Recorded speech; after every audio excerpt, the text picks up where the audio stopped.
kita lanjut ke Leo. Monggo silakan Leo. Terima kasih Mas Bertus.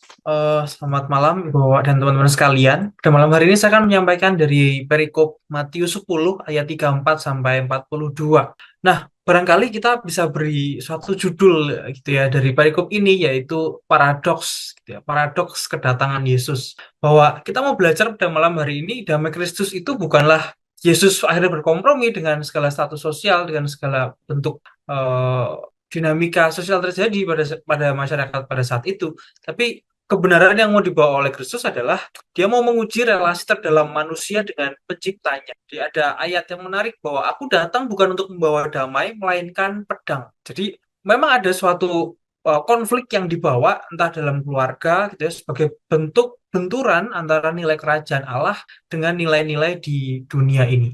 Kemudian di bagian yang kedua kita akan belajar, kita akan bahas mengenai prioritas mengikuti Kristus atau Kristus sebagai pusat eksistensi kita. Jadi Kristus sebagai pusat eksistensi mestilah melampaui relasi darah ataupun kepentingan diri. Kita belajar juga untuk menyangkal diri, untuk kehilangan hidup demi Kristus gitu ya. Dan menjadi fokus adalah konflik eksternal menuju pada kepuasan batin kita secara personal.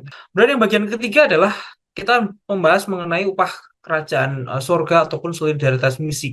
Jadi setelah ada paradoks kedatangan Yesus, kemudian kita tahu bahwa Kristus sebagai pusat eksistensi, dan apa yang akan kita dapatkan yaitu upah kerajaan surga yang berupa partisipasi dalam kerajaan Allah itu sendiri. Jadi secara garis besar dapat dibagi dalam satu alur bahwa ada suatu konflik yang akan terjadi, kemudian ada keputusan, kesetiaan, dan terakhir akan ditutup dengan janji Allah. Kita akan bahas dari bagian yang pertama, paradoks kedatangan Yesus di Matius 10 ayat 34 sampai 36. Nah, saya kan awali dari Mika 7 ayat 6, ini sebenarnya di Matius 10 ayat 35 gitu ya. Jadi sebenarnya ini kutipan, sebab anak laki-laki akan menghina ayahnya, anak perempuan bangkit melawan ibunya, menantu perempuan melawan ibu mertuanya, dan musuh orang ialah orang-orang seisi rumahnya. Jadi latar belakang budaya dari bangsa Yahudi di abad pertama adalah keluarga merupakan identitas utama. Iman diwariskan melalui struktur keluarga ataupun komunitas Yahudi itu.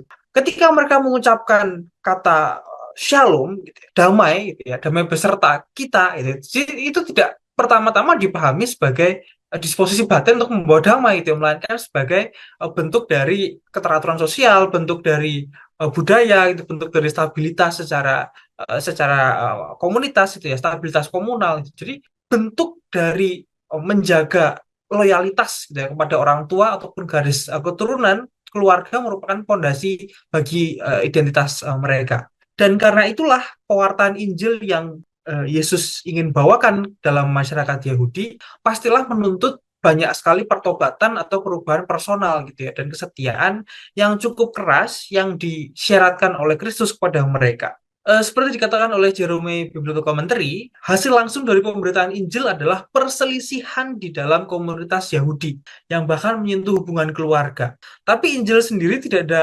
menghasilkan perselisihan di antara manusia, tetapi Kristus meramalkan bahwa perselisihan memang akan terjadi mengikuti dari penyebaran Injil.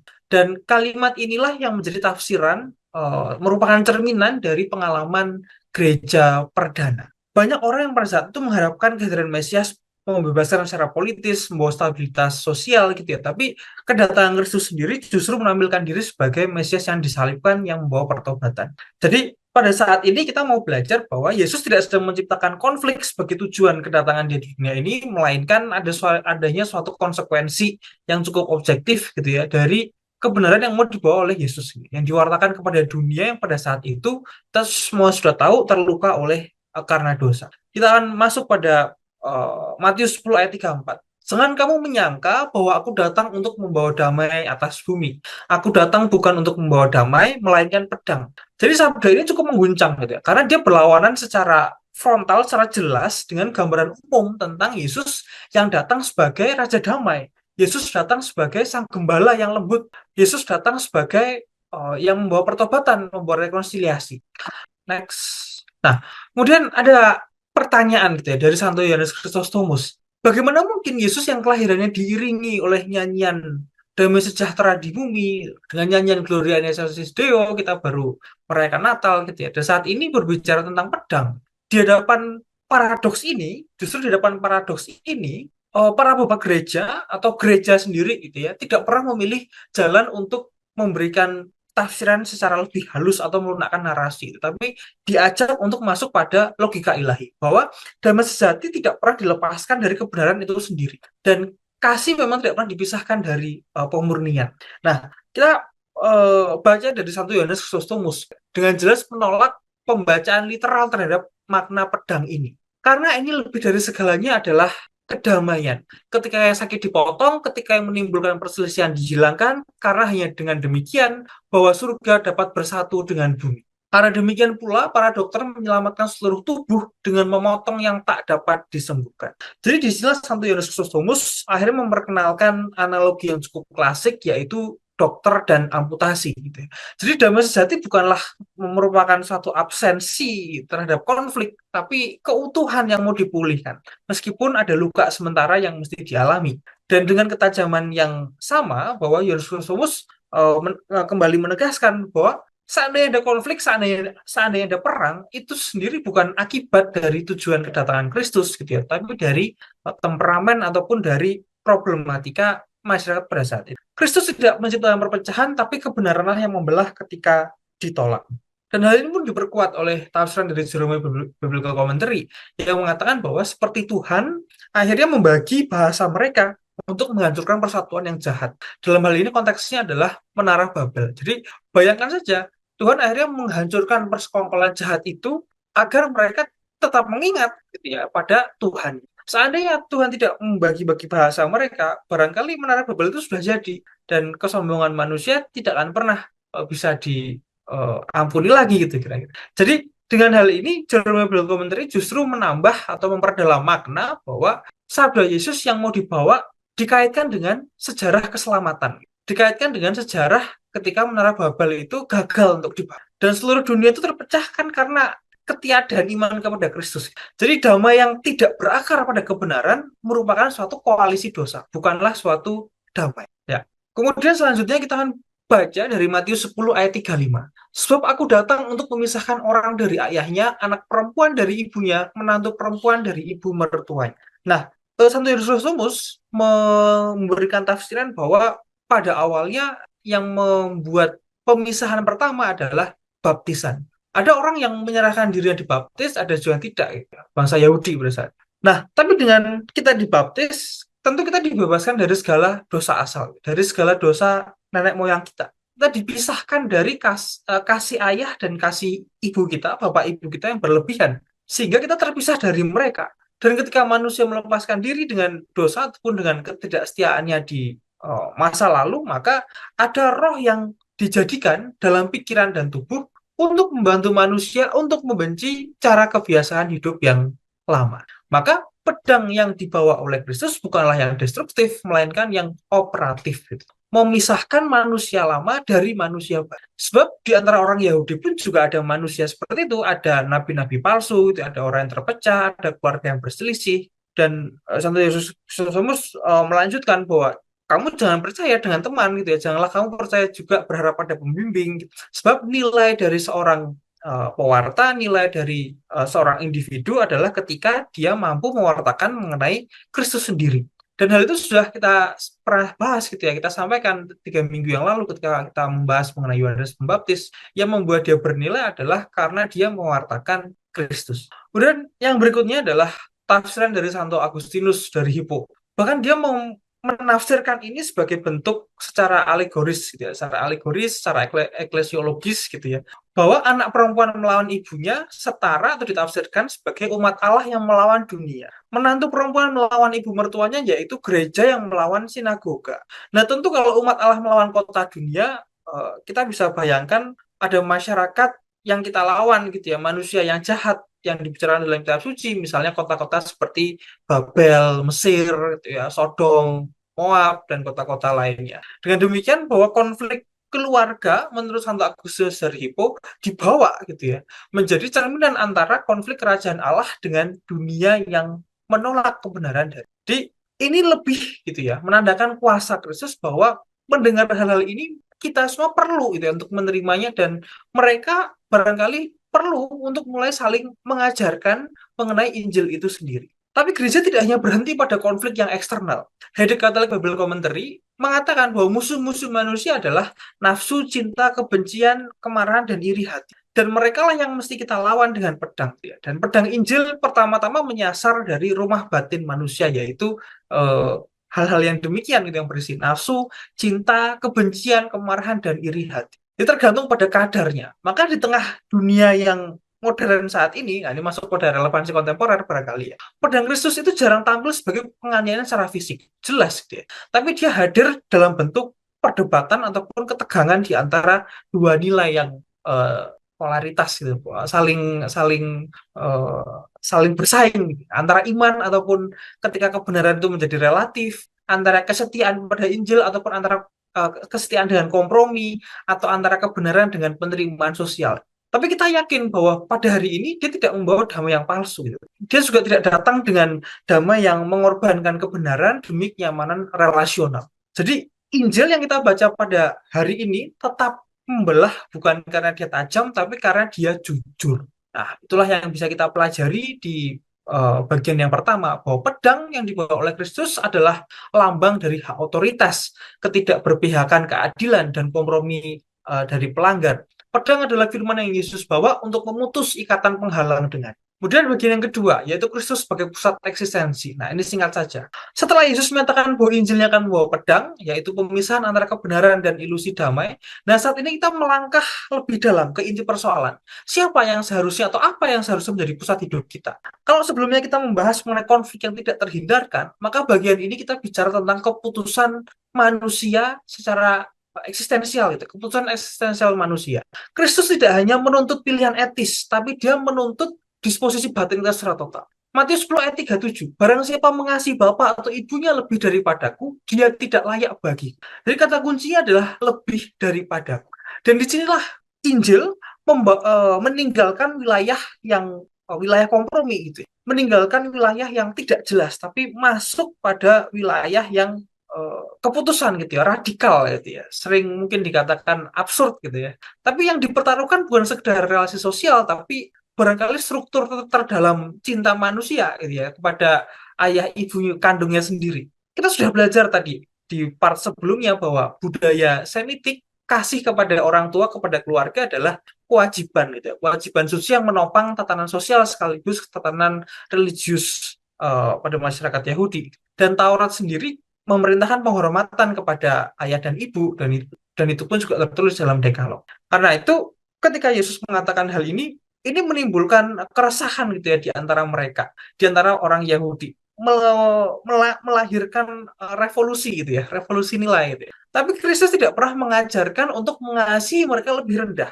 Dia bukan mengajarkan untuk membenci gitu ya, tapi subordinasi. Kita mesti menempatkan kasih itu pada porsinya. Kristus menuntut agar segala kasih itu menemukan porsinya, menemukan ukurannya di dalam dia. Maka Santo Yohanes Chrysostomos menafsirkan ayat ini bukan sebagai penolakan kasih terhadap keluarga, tapi justru menyembuhkan kasih dari ketidakteraturan itu sendiri. Dia mengatakan itu membawa ayah kepada kelembutan yang lebih besar dan anak-anak kepada kebebasan yang lebih besar. Tepat di mana cinta mungkin paling tergoda untuk menghalangi mereka, atau obsesif gitu ya, obsesif. Jangan membandingkan kasih kepada Tuhan hanya dengan kasih pada orang tua, melainkan bandingkan dengan cinta dalam hidupmu sendiri. Namun jika engkau tidak siap untuk melepaskan cinta ini, maka engkau tidak layak. Maka Kristus sebenarnya tidak merampas kasih manusia, tapi dia berusaha untuk menyusunnya kembali. Dan di kalimat yang terakhir, jangan membandingkan kasih kepada Tuhan hanya dengan kasih kepada orang tua. Hanya dengan kasih orang tua. Dan disinilah Kristus muncul sebagai pribadi ilahi yang berhak atas totalitas hidup manusia. Dari Jeremiah Bible Commentary, apa yang menjadi kesetiaan tertinggi kepada Allah? Kasihlah ayahmu, ibumu, dan juga anak-anakmu. Jika tiba saatnya ketika kasih kepada orang tua dan anak bertentangan dengan kasih kepada Tuhan, maka bentuk kesetiaan keluarga yang lebih tinggi adalah penolakan langsung terhadap keluarga.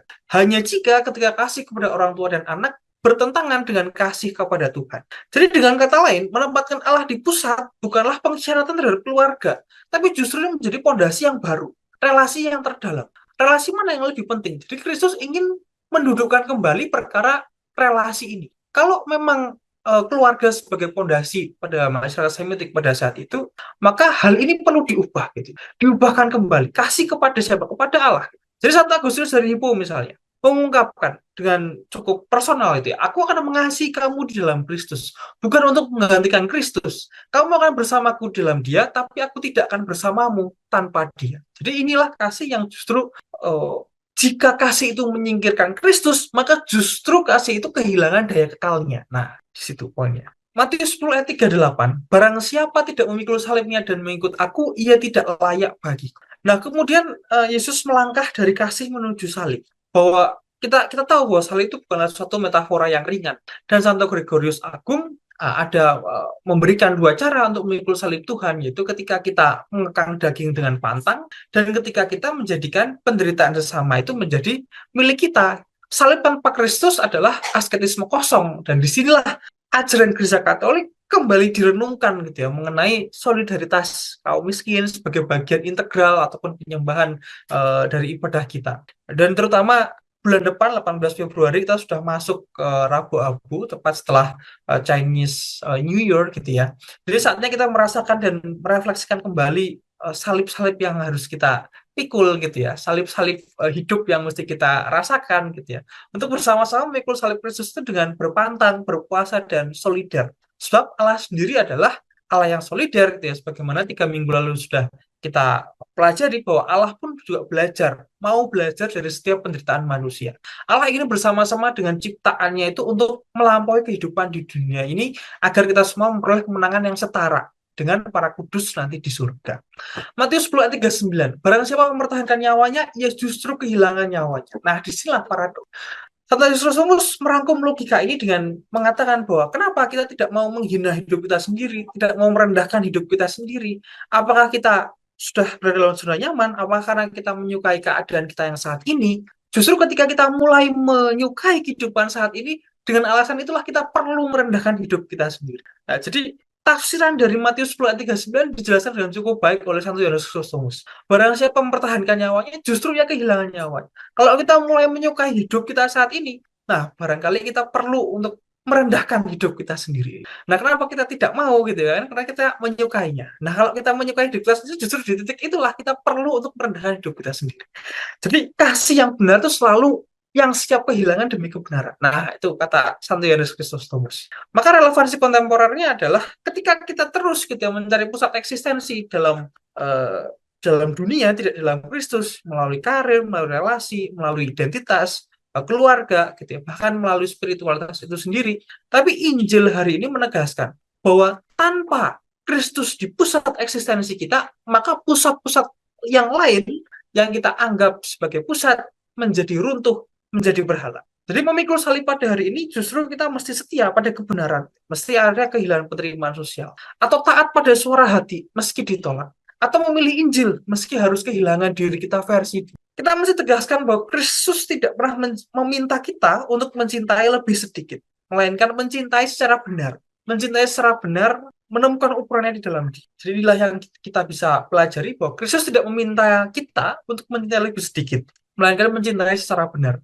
Ia mengembalikan makna kasih dengan mengajarkan untuk menempatkan Kristus sebagai pusat eksistensi. Kemudian yang terakhir yaitu solidaritas misi dan juga upah kerajaan Allah. Ini sebetulnya singkat aja bahwa ketika Yesus akhirnya sudah selesai bicara mengenai pedang, bicara mengenai tuntutan, mengenai pemuridan gitu ya, dia menutup khotbah pengutusan ini dengan satu janji, yaitu janji upah kerajaan surga. Janji upah kerajaan surga ini bukan hanya terutama diberikan kepada para rasul, melainkan kepada mereka yang menerima para muridnya. Jadi barang siapa menyambut kamu, ia menyambut aku. Dan barang siapa menyambut aku, ia menyambut dia yang mengutus aku. Jadi upah dari kerajaan Allah pertama-tama diberikan kepada mereka yang menerima para murid-muridnya. Jadi bukan hanya terutama pada para rasul, tapi pada mereka yang menerima.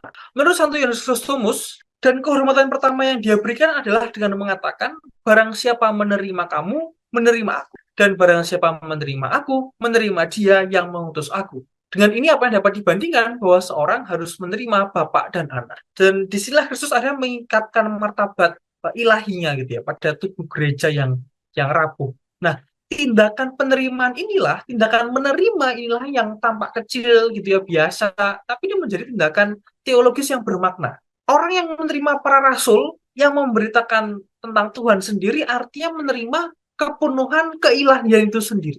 Maka menerima para murid, menerima ajaran para murid bukanlah sekedar kebajikan, tapi berpartisipasi dalam perjumpaan dengan Allah yang hidup. Dan ini sesuai dengan tradisi keramah-tamahan pada saat itu, bahwa orang asing, pengembara, utusan gitu ya, kalau dia itu pergi ke suatu rumah, dia akan membawa, si pengembara tadi akan membawa seluruh kehormatan atau seluruh aib bagi rumah yang dia kunjungi, bagi rumah yang menerimanya. Dan Yesus mengambil struktur budaya ini dan mengisinya dengan makna yang demikian. Dan pada saat itu kita tahu bahwa para murid diutus gitu ya, tanpa harta, nggak ada jaminan, nggak ada kuasa duniawi, tapi dengan cara itulah kita bisa yakin bahwa misi gereja sejak awal tergantung pada iman ataupun pada penerimaan umat, penerimaan dari kasih umat gitu ya. Jadi kalau kita banyak dihina, banyak dipersulit gitu ya, tapi kita masih terus bertumbuh karena pada dasarnya kita masih banyak orang yang masih mau menerima Kristus, menerima ajaran para murid di dalam hati. Jadi semata-mata solidaritas misi itu terletak pada penerimaan, dan upah dari penerimaan itu adalah kerajaan surga. Nah, kemudian dari Santo Theophilus of Ohrid mengatakan, kita harus menyambut orang dan nabi yang benar, karena mereka adalah orang yang salah. Atau Santo Hilarius, dia yang menerima seorang nabi, menerima yang berdiam dalam nabi, untuk menjadi layak untuk upah seorang nabi karena dia adalah nabi. Jadi, upah upah yang dijanjikan bagi kita adalah partisipasi dalam status rohani itu. Menerima orang benar membuat kita, seseorang itu ikut ambil bagian dalam kebenaran yang dihidupi oleh orang benar itu. Menerima orang benar, mengikuti orang benar, membuat seseorang ikut ambil bagian dalam kebenaran yang dihidupi oleh orang benar itu. Nah, mungkin hal ini sesuai dengan prinsip saya gitu ya, barangkali, bahwa ketika saya mengiyakan untuk memberikan materi jazz ini, saya selalu katakan gitu ya, bahwa mungkin di antara kita bertiga gitu ya, Leo, Albert dan Coach Jos, mungkin saya ini yang perlu banyak belajar lebih gitu ya, dengan Mas Bertus, dengan Coach Jos gitu. Tapi semata-mata apa yang membuat saya mau untuk terus belajar, untuk terus konsisten di jazz ini semata-mata karena saya menerima orang benar gitu ya. Saya lihat ya Mas Bertus dan Coach Jos, orang keren sekali gitu ya, mendalami teologi, mendalami ketuhanan, sejarah itu dengan komprehensif gitulah. Tapi saya tahu bahwa kalau saya menerima gitu, orang benar, saya menerima apa yang mereka imani juga. Saya ikut ambil bagian gitu dalam kebenaran yang dihidupi oleh, setidaknya yang saya lihat ya, Mas Bertus dan Kojos yang pada saat ini saya bagikan kepada Bapak Ibu sekalian. Dan puncak ajaran ini ada di Matius 10 ayat 42. Barang siapa memberi air sejuk secangkir saja pun. Nah, jadi air sejuk atau air dingin hanya secangkir saja pun. Jadi pemberian yang kecil ini menghargai ya, penghargaan Allah terhadap iman para pemberi. Jadi kebaikan kecil asalkan dilakukan dengan kasih akan berkenan di mata Tuhan. Kristus tidak datang dalam hal yang besar, tapi justru datang dalam hal yang kecil. Dan yang terakhir adalah relevansi kontemporer. Ini sudah slide terakhir gitu ya Bapak Ibu. Kerajaan Allah tidak pernah ditentukan oleh spektakularitas perbuatan, tidak pernah. Tapi oleh kesetiaan dalam kasih yang nyata, dalam penerimaan. Ya, sehingga kesatuan antara surga dan bumi, kesatuan antara kehendak Allah dan hati manusia semakin nyata untuk terwujud. Kristus tidak pernah datang dalam hal yang besar, tapi dalam hal yang kecil gitu ya. Kita juga sudah pelajari itu. Ia hadir dalam gereja yang sederhana, dalam orang miskin barangkali yang mengganggu kenyamanan kita, dalam sesama yang hanya mampu menerima secangkir air sejuk tadi, tetapi oleh karena kesetiaan dalam kasih itulah kita dipersatukan. Dan akhirnya Yesus menutup pengajaran ini dengan janji, ia tidak akan kehilangan upahnya. Bukan masalah perbuatan itu besar, tapi karena Kristus sendiri ya yang hadir dalam relasi itu. Menerima murid artinya menerima Kristus. Menerima Kristus artinya menerima Bapa. Dengan memberi secangkir air tadi, dengan iman artinya kita menyentuh kekekalan. Jadi inilah logika dari kerajaan surga. Yang kecil menjadi besar, yang tersembunyi menjadi kekal gitu ya. Yang dilakukan dalam kasih pastilah tidak akan pernah sia-sia. Jadi ada dua hal yang bisa kita pelajari dari sini, bahwa Yesus mengajarkan kesetiaan kepadanya juga diwujudkan oleh setiap orang yang menerima mereka dengan iman dan kasih. Sebab dalam diri para murid itulah Kristus sendiri hadir. Dalam logika kerajaan Allah, tindakan paling kecil yang ditentukan oleh iman kepada Kristus memiliki nilai kekal dan tidak pernah diabaikan oleh Allah. Di poin yang keempat gitu ya, keempat mengenai paradoks kedatangan Kristus, kita belajar 4 hal. Bahwa pedang adalah lambang hak otoritas, ketidakberpihakan, keadilan, dan kompromi pelanggar. Pedang adalah firman yang Yesus bawa untuk memutus ikatan penghalang dengannya. Kristus tidak meminta kita untuk mencintai lebih sedikit, melainkan mencintai secara benar. Yang mengembalikan makna kasih dengan mengajarkan untuk menempatkan Kristus sebagai pusat eksistensi. Yesus mengajarkan kesetiaan kepadanya juga diwujudkan oleh setiap orang yang menerima mereka dengan iman dan kasih. Sebab dalam diri para murid itulah Kristus sendiri hadir. Dan yang terakhir, dalam logika kerajaan Allah, tindakan paling kecil yang dilakukan karena iman kepada Kristus memiliki nilai kekal dan tidak pernah diabaikan oleh Allah. Secara review, yang pertama, belas kasihan Yesus terhadap orang banyak. Begitu besar belas kasih Allah, sehingga ia pun mencari dan membiarkan domba-dombanya datang kepadanya. Para murid dimampukan oleh kuasa yang berasal dari Allah dan membutuhkan dukungan doa. Yesus memanggil dan mengutus 12 rasul. Pemanggilan rasul menggambarkan gereja yang didirikan Yesus sebagai Israel yang baru. Selain itu, pelayanan dilakukan oleh para murid dimampukan oleh kuasa Yesus. Para rasul dituntut untuk tidak memiliki kelekatan akan barang, hal duniawi maupun pujian. Karya-karya para rasul masih dilakukan melalui berbagai hal dalam gereja. Terbatasnya ruang lingkup pengutusan para rasul menunjukkan panggilan umat awal Allah yang diberikan kepada bangsa Israel. Penganiayaan yang akan datang dan pengakuan akan Yesus. Sebagai pengikut Kristus, kita harus siap untuk ditolak oleh semua orang. Kita harus cerdik, bijaksana, peka, menyelamatkan iman, dan tulus, tidak membalas dendam atau marah. Tuhan Yesus tidak akan membiarkan kita sendirian menjalankan misi perutusan karena dia terlebih dahulu menjadi teladan dalam penderitaannya. Kristus menjanjikan bantuan Roh Kudus untuk kita karena kita sangat berharga. Orang yang bertahan sampai pada kesudahannya akan selamat. Pada akhirnya penderitaan yang dialami bukan apa-apa jika dibandingkan dengan keselamatan yang akan diterima. Pengabdian dan kesaksian untuk iman sungguh perlu bagi keselamatan. Dan terakhir, Yesus membawa pemisahan dan bagaimana mengikut Yesus. Pedang adalah lambang hak otoritas, ketidakberpihakan, keadilan, dan kompromi pelanggar. Pedang adalah firman yang Yesus bawa untuk memutus ikatan penghalang dengan. Kristus tidak meminta kita untuk mencintai lebih sedikit, melainkan mencintai secara benar, yang mengembalikan makna kasih dengan mengajarkan untuk menempatkan Kristus sebagai pusat eksistensi. Yesus mengajarkan kesetiaan kepadanya juga diwujudkan oleh setiap orang yang menerima mereka dalam iman dan kasih, sebab dalam diri para murid itulah Kristus sendiri hadir. Dan dalam logika kerajaan Allah, tindakan paling kecil yang dilakukan karena iman kepada Kristus memiliki nilai kekal dan tidak pernah diabaikan oleh Allah. Ya, sekian pada pertemuan pada malam hari ini. Karena sudah lebih dari 5 menit, kita langsung tutup saja. Seandainya ada pertanyaan atau ada komentar, tanggapan, bisa kontak kami gitu ya di YouTube Perekaman Just Hope, bisa berikan komentar di sana gitu. Atau bisa juga hubungi Instagram kami @house.of.praise, TikTok @house.of.praise Bandung, kemudian Facebook House of Praise Bandung. Pengumuman Selasa 13 Januari besok pukul 7, persekutuan doa offline to be announced gitu ya. Di Jalan Maulana Yusuf nomor 5 Kota Bandung. Dan Selasa 20 Januari minggu depannya, 2 minggu lagi, ada doa syafaat Miracle Room online Zoom.